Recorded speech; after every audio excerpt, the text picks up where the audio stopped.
So we'll get started again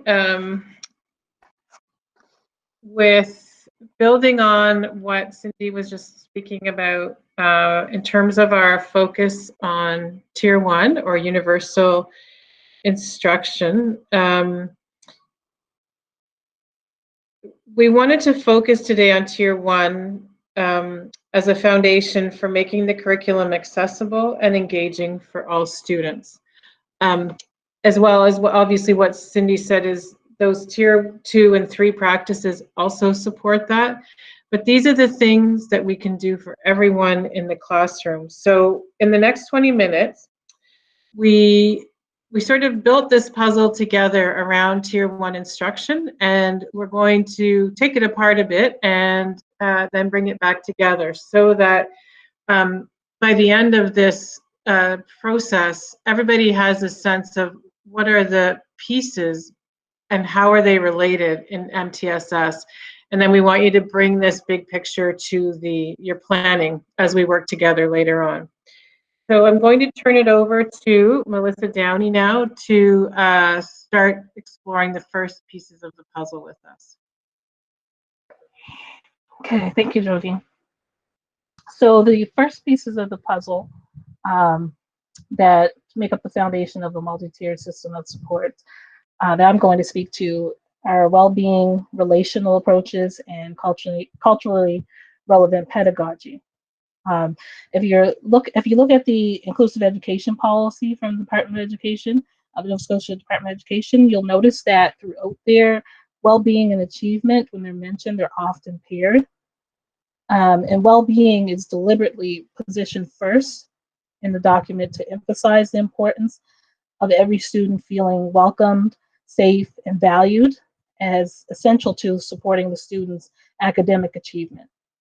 We recognize that there are within well-being multiple interconnected dimensions, including physical, social, emotional, mental, cognitive, and spiritual well-being, and also affecting well-being are economic conditions, environmental health, and cultural belonging.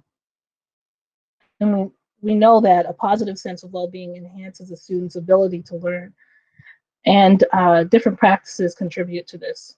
So one of those practices is a relational approach to education. A relational approach fosters the development of caring relationships among students and teachers, building strong, mutually respectful relationships with students, their families, and within the community. It's integral to the positive school or classroom climate. It promotes connection, inclusion, and a sense of belonging. So we need to be thinking about, do our students and their families feel welcome? Do they see themselves reflected in the school environment? And do we demonstrate that we value them in our school community? Because we benefit greatly when schools give the time and attention to invite and establish relationships with students, their families, and communities. When these mutually respectful relationships are established early on, they set a foundation, a positive foundation for future interaction. So even if there's difficult conversations that have to happen, they have a different feel because students and their families enter into that conversation knowing that they have a welcome responsibility to assist in the problem solving and that their voices are going to be heard and respected. Essentially, we must know our students as they are known by their family and their community, those in the community.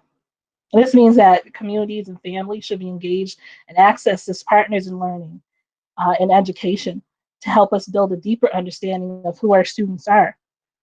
We need to view students' ways of knowing and engaging in learning from a strength-based perspective so that we're interrupting deficit mindsets or perspectives and deficit practices. So we're recognizing the brilliance of all learners. And our students' well-being will be positively impacted when they're able to learn in an environment that values and honors who they are culturally. Culturally relevant pedagogy is teaching or leadership practices that promote this incorporating and integrating students' diverse ways of knowing, understanding, and representing information as a way to allow for students to have voice and choice in their learning and to see themselves reflected in it. It makes it relevant to them, therefore increasing their engagement and achievement. Some of the other features of culturally relevant pedagogy are the communication of high expectations, which is something we'll learn about later in our presentation. Encouraging collaboration and cooperative learning, using students' prior cultural knowledge to connect with the curriculum, and understanding and responding to different learning styles. As educators, we begin our engagement with culturally relevant practices. It starts with building knowledge of your own cultural lens to facilitate your understanding of how it differs from others, and then using that knowledge to understand our students better and to create learning experiences that allow them to engage in learning that is authentic, accessible, and relevant to them. The necessitation of these practices within education, which are rooted in understanding of and commitment to equity and inclusion and learning, will ensure that the overall well-being of all students is protected and that their achievement is supported. So now I'll turn it over to Ange and she'll continue.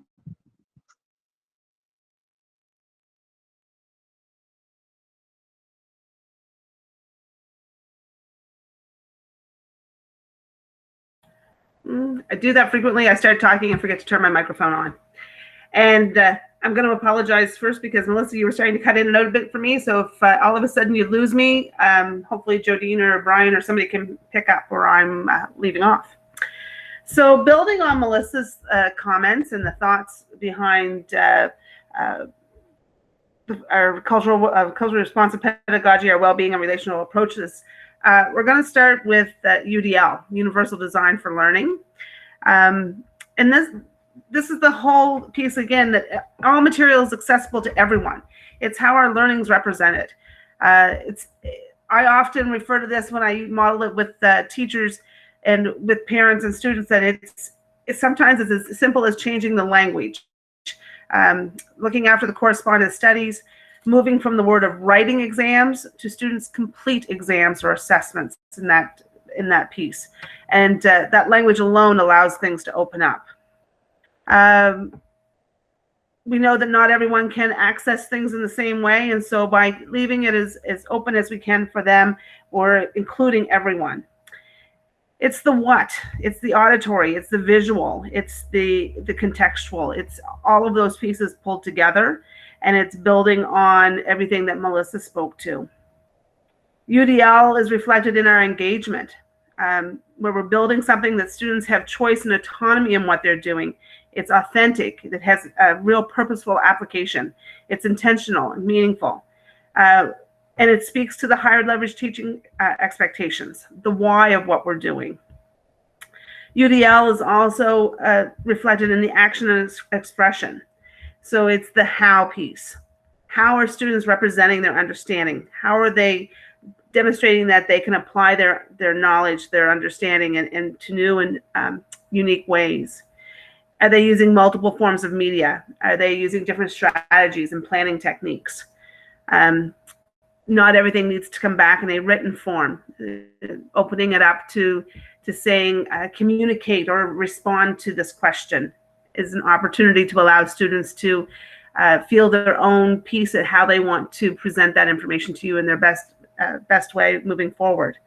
So the UDL really reflects those three pieces, right? So it's how it's represented, it's how students are engaging, and it's the action and expression of how they represent their understanding and their application of concepts and skills. Moving on to the culture of high expectations, that was referenced in the UDL as well. And of course, we all have high expectations of our learners. I think we wouldn't be able to find a teacher who didn't have high expectations for their learners. It's about giving learners choice. That's one way, providing opportunities for them, again, to connect back with the UDL, that there's choice, they have voice in what they're doing and how they're representing their understanding. We're encouraging wonder and questioning and modeling how to do that effectively for students, so that over time, through a gradual release of responsibility, they are able to do that same application for themselves and be able to encourage wondering questions amongst one another. It's setting expectations for all students to accelerate in their learning, taking them from the point where they are and being able to move them forward. We know that all of us learns in our own way, in our own time, and understanding that students have that same capacity to learn from where the point that they're actually in. It's working toward independence. Again, that gradual release of responsibility, providing models, practicing, guided practice, support in their practice, and then eventually allowing them to move on to independent work. And it's starting where every student is and working together towards those goals. And again, in a collaborative means. So it's the growth mindset of students and the growth mindset of teachers. And by implementing all of these high expectation pieces, along with all of the other pieces that we're modeling here ourselves or speaking to ourselves today, then we are offering a truly inclusive classroom for our students. The last piece that I want to speak to on this slide is the Tier 1 learning supports. So these apply to all grades and all strategies, from pre-primary to grade 12 and beyond. It's looking at text structure and giving tips on reading and navigating in textbooks and articles, using strategies and content. And it has a big piece of including conversation, not just teachers talking, but true conversation amongst teachers and teachers, teachers and students, students and students. The starting points of Tier 1 supports are available for everyone, but they're essential for some.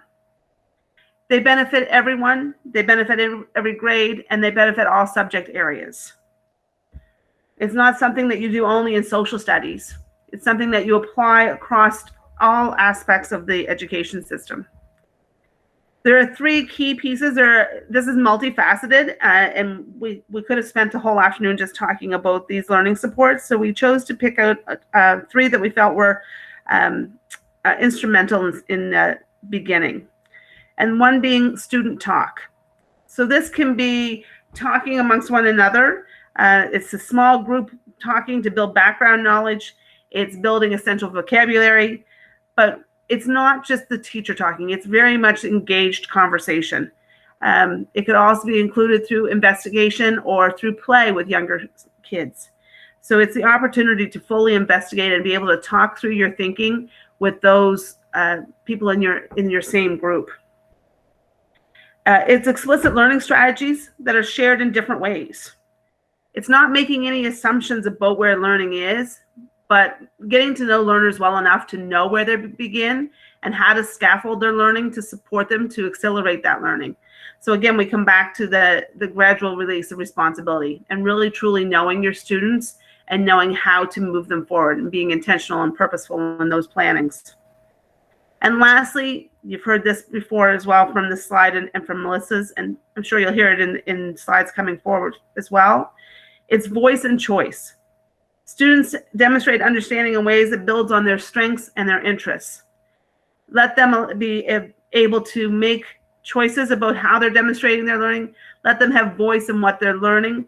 Let them have voice in how they're expressing themselves and in what targets they're looking at with you. So building those with students so that there's full understanding and they have reason or they have the ability to move forward in the capacity that they're able to. So in thinking about all of these, there's some questions that you might think about asking. It's, what is the learning opportunity asking of the student? What does this assume that the student knows or knows how to do? What are the supports that would be beneficial to help the student achieve in this learning experience? And in thinking about all of the pieces that we've talked about and the ones to come, that's a truly inclusive classroom. I'm going to send it on to Bryan now, who's going to speak further to these.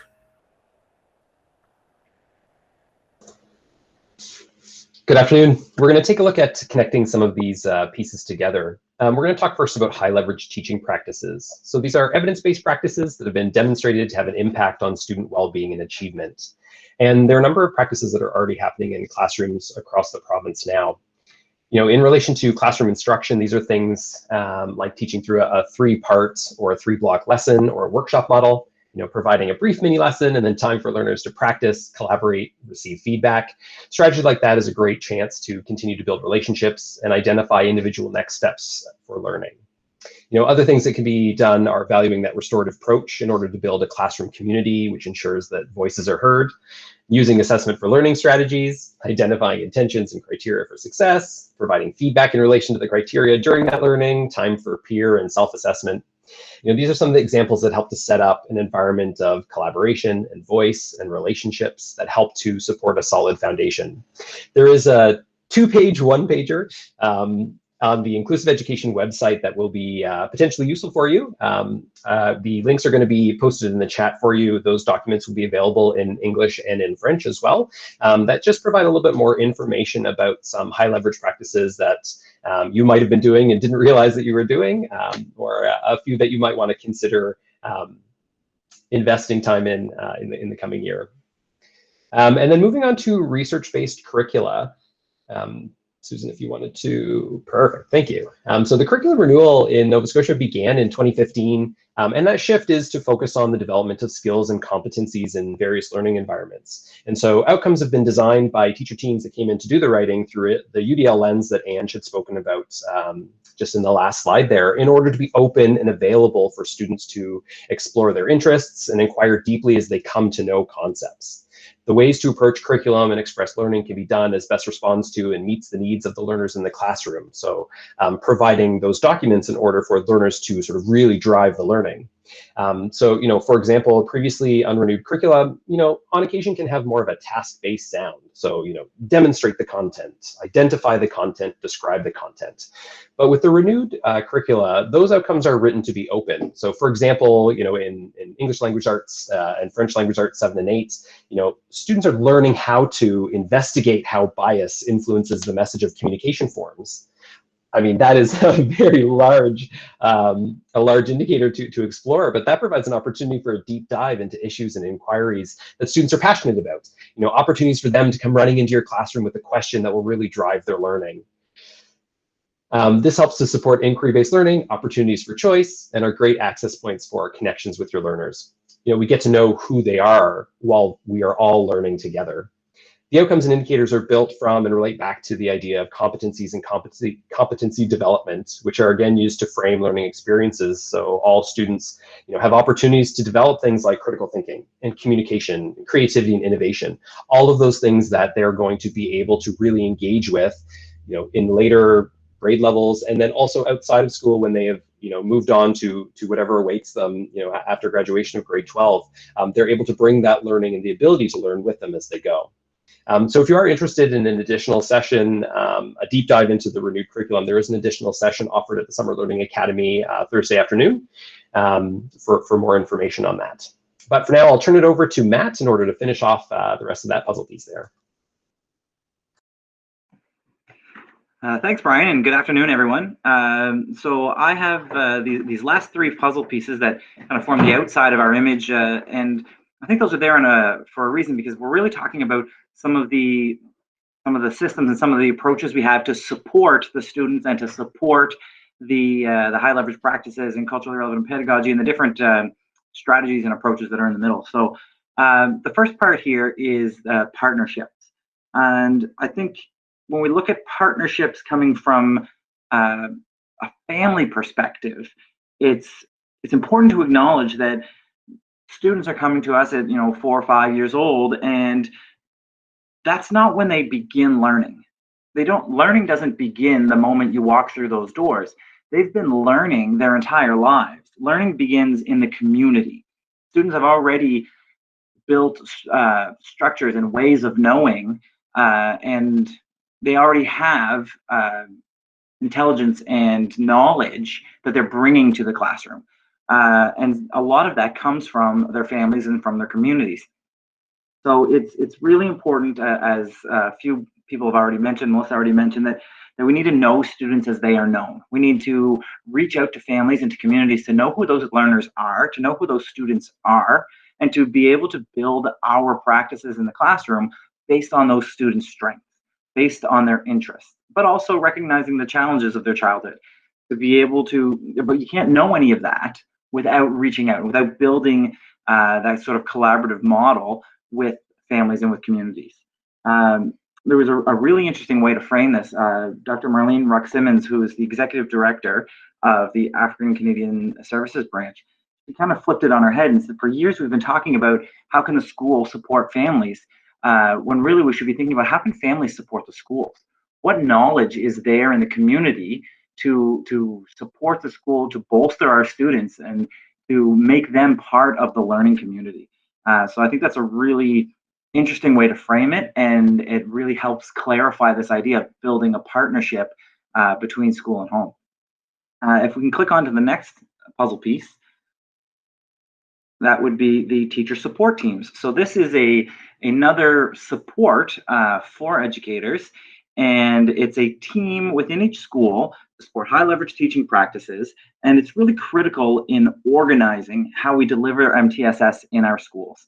The purpose of the teacher support team is to support equity and inclusive education through MTSS, but this team is not it's not a student support team. It's very important. I'm noticing this is the teacher support team. It's a team within the school that supports teachers and their instruction and in their ways of leading a classroom.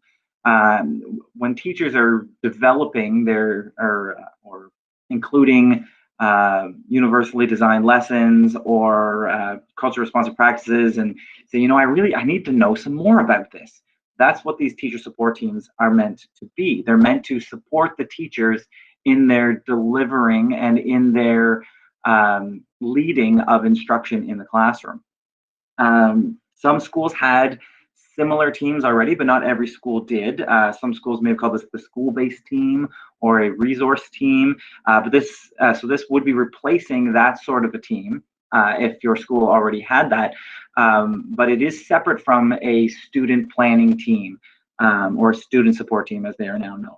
So I really wanted to make sure that clarification was there, that this is replacing other student service teams that you may have had, but it is also different from any sort of individual planning teams. But again, this is about supporting the teachers in their instruction. And it needs to be clarified as well that this isn't the job of the administrator. This isn't, the teacher support team is the resource teacher, the VP, and the principal.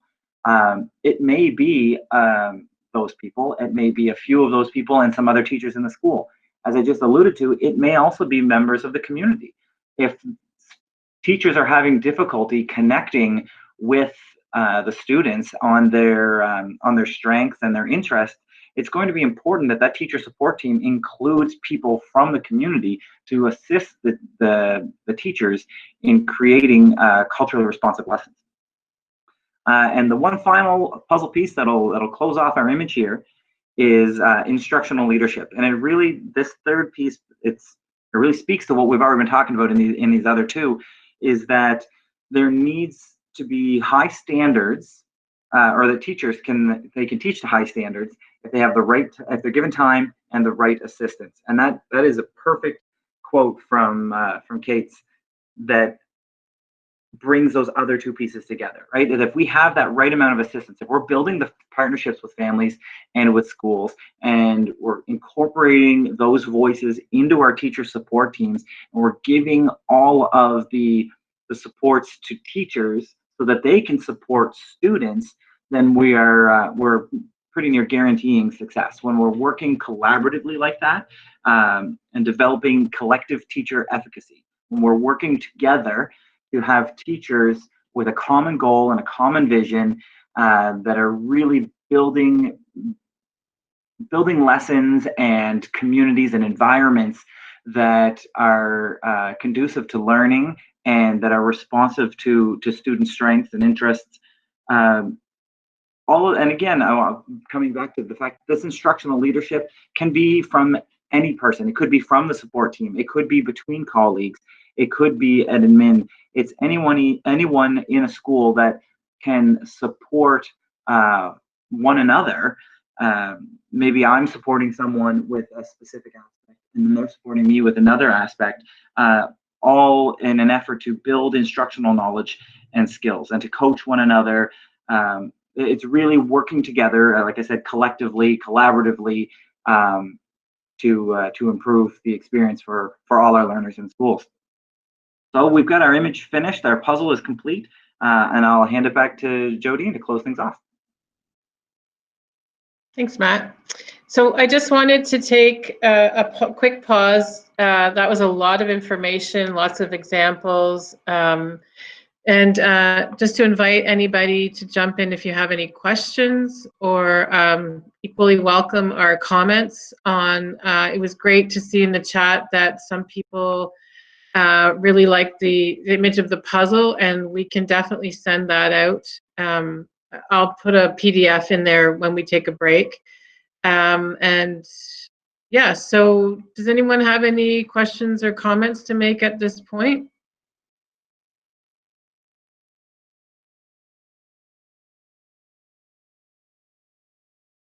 Did we miss anything for you? Were you wondering anything that we didn't speak to yet?